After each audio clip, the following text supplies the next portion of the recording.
हमारे साथ बात करेंगे भारतीय जनता पार्टी के वरिष्ठ नेता और सांसद निशिकांत दुबे जी। निशिकांत जी, आपने पार्लियामेंट में बहुत ही महत्वपूर्ण विषय उठाया। आपने कहा कि इस देश के तमाम ऐसे हिस्से हैं जहां पर बांग्लादेश और दूसरे देशों से लगातार घुसपैठ हो रही है और ऐसी स्थिति हो गई है कि वहां डेमोग्राफी की स्थिति खराब होती जा रही है, और आपने कहा कि यूनियन टेरिटरी बना देना चाहिए। क्या है पूरा विषय? ये विषय क्या है कि जब बिहार से झारखंड अलग हुआ और दो पठार को मिला के वो एक राज्य बना, एक संथालपरना और एक छोटा नागपुर। और संथालपरना राजनीति का बड़ा केंद्र रहा। शिबू सोरेन जी वहीं से हैं, बाबूलाल जी वहीं से हैं, बाबूलाल मरांडी जी। और उस आंदोलन के कारण झारखंड बना, भाजपा ने भी आंदोलन किया। जिस वक्त की राज्य अलग हुआ 2000 में, उस वक्त आदिवासियों का पॉपुलेशन संथालपरना में 6 जिले हैं। पाकुड़ है, साहबगंज है, गोड्डा है, दुमका है, देवघर है और जामताड़ा है। इस 6 जिले का पॉपुलेशन आदिवासियों का 36% था। अब वो 26% है। कई एक लोग मेरे ऊपर, मैं रिपब्लिक टीवी के डिबेट पे भी था, कल भी पार्लियामेंट में हुआ, कि जब सेंसस नहीं हुआ है तो मैं कहाँ से बोल रहा हूँ ये बातें। अब इन मूर्खों को ये नहीं पता है कि प्रत्येक साल वोटर लिस्ट अपडेट होता है। आपको आश्चर्य होगा कि 2008 में पूरे देश में परिसीमन लागू हो गया। जहां परिसीमन नहीं लागू हुआ था, आसाम जो बचा हुआ था, आसाम में भी आपको पता है कि नया परिसीमन हो गया, जिसके आधार पर यह लोकसभा का चुनाव लड़ा गया। झारखंड एकमात्र ऐसा राज्य है पूरे देश में, यूनियन टेरिटरी में, जहां की परिसीमन नहीं हुआ। परिसीमन इसलिए नहीं हुआ कि जो परिसीमन आयोग की रिपोर्ट आई जस्टिस कुलदीप सिंह जी की, उसने ये बताया कि 1 लोकसभा की सीट आदिवासी की और 3 विधानसभा की सीट झारखंड असेंबली में वो कम हो जाएगी, क्योंकि आदिवासियों का पॉपुलेशन घट गया है। अब सेंसस कहां चाहिए? मैं चुनाव लड़ने के लिए जब गया तो 13 लाख वोटर थे गोड्डा लोकसभा में। आज जब मैं चुनाव जीत कर आया हूं तो 20,38,000 वोटर हैं। तो वोटर लिस्ट के आधार पर मुझे नहीं पता है कि किस गांव में कौन सा पॉपुलेशन बढ़ा, किस गांव में कौन सा पॉपुलेशन घटा। तो ये जो मूर्खता का डायलॉग हो क्या है कि एसी रूम में बैठकर जो है दिल्ली, बंबई, कलकत्ता में सारे लोग डिस्कशन करते हैं और उनको कुछ नहीं है पता है कि सेंसस नहीं हुआ, तो तुमको कैसे पता है? उसके आधार पर 36% आदिवासी का पॉपुलेशन 26% हो गया। क्यों हो गया?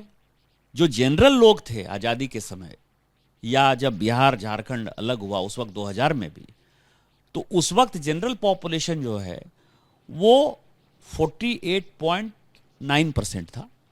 आज भी वो लगभग 48.9 या 49% है। लेकिन मुसलमानों का जो पॉपुलेशन 9% था, वो पॉपुलेशन बढ़कर लगभग 32% के आसपास हो गया। कई एक जिले में, कुछ जिले में कम है, कुछ जिले में, और कुछ जिले में ये 65% तक चला गया, जैसे पाकुड़ में हो। अब इसके आधार पर हम कानून बनाने की बात करते हैं कि हम आदिवासियों की रक्षा करें, हम शेड्यूल कास्ट की रक्षा करेंगे। बाबा साहब अंबेडकर का संविधान यही कहता है।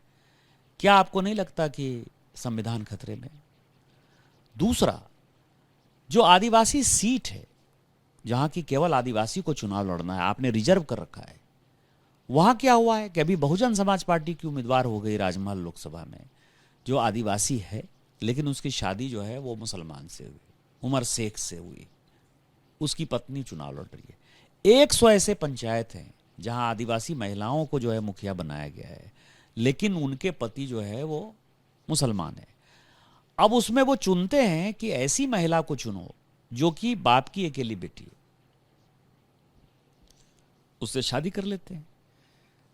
चूंकि आदिवासी उनको अपने साथ नहीं रखना चाहते हैं, तो कम से कम मैं आपको बताऊं कि 500 ऐसे गांव होंगे जहां की जमाई टोला हो गया है। आदिवासी लड़कियों के साथ शादी करते हैं, चूंकि आदिवासी मोहल्ले में आप नहीं रह सकते, तो उसी गांव में एक टोला बन गया है, जमाई टोला बन गया है। और फिर चूंकि एक ही लड़की है उनको, तो जो संथालपरना टेनेंसी एक्ट एक अधिकार देता है कि आप जमीन को खरीद बेच नहीं सकते हो, वो सारे जमीन मुसलमानों को ट्रांसफर हो रहा है।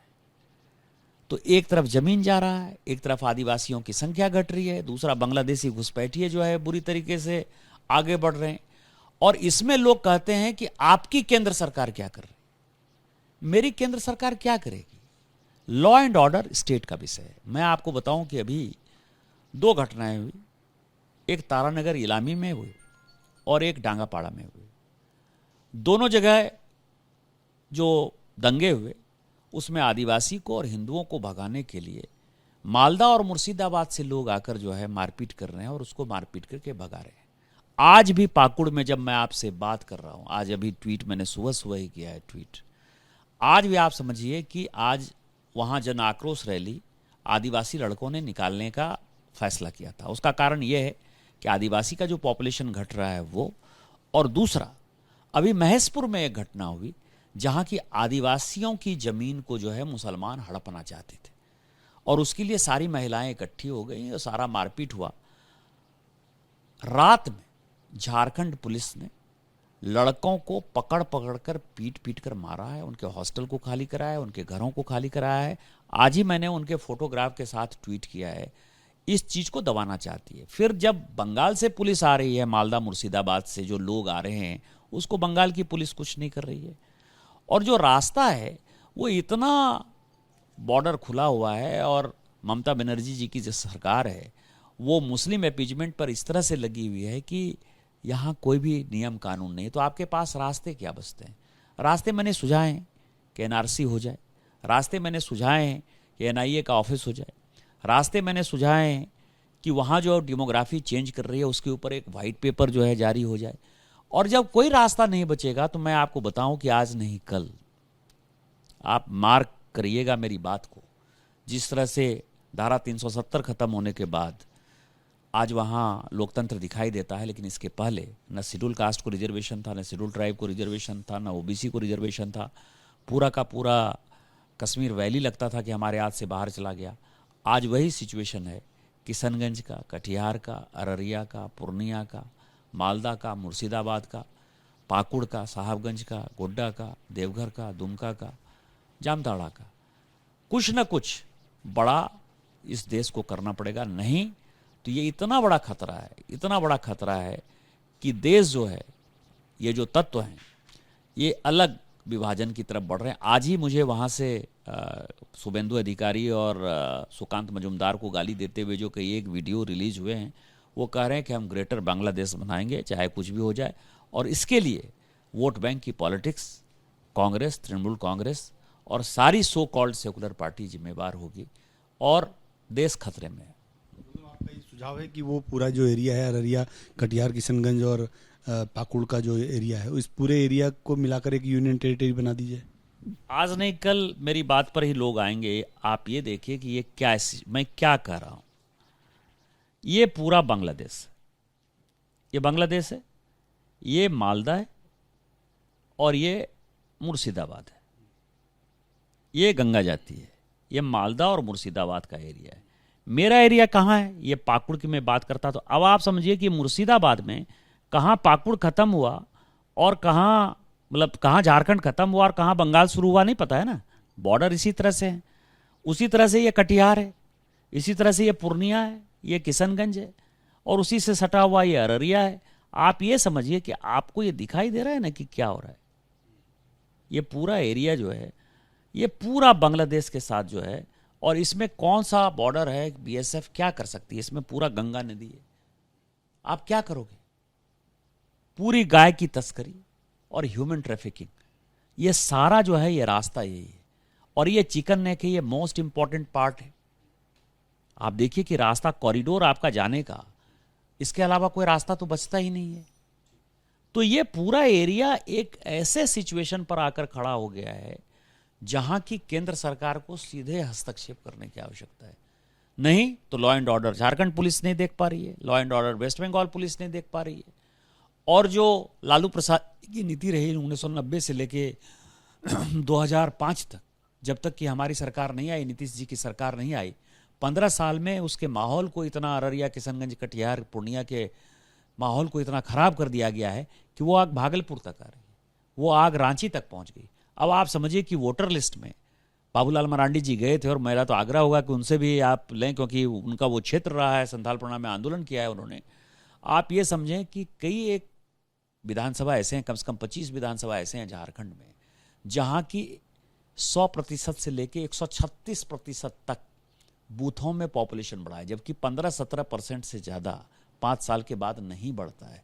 ये पूरे देश का कानून यही कहता है, पूरे देश का जो वोटर लिस्ट है वो वही कहता है। हमारे यहाँ ऐसा क्या हो गया? न कोई उद्योग है, न कोई धंधा है। विस्थापन और पलायन आज भी बड़ा विषय है। इसके बावजूद भी यदि 136% तक वोटर लिस्ट में वोटर बढ़ जाएं और एक ही समुदाय विशेष के वोटर बढ़ें, तो आपके पास रास्ता क्या है, चारा क्या है?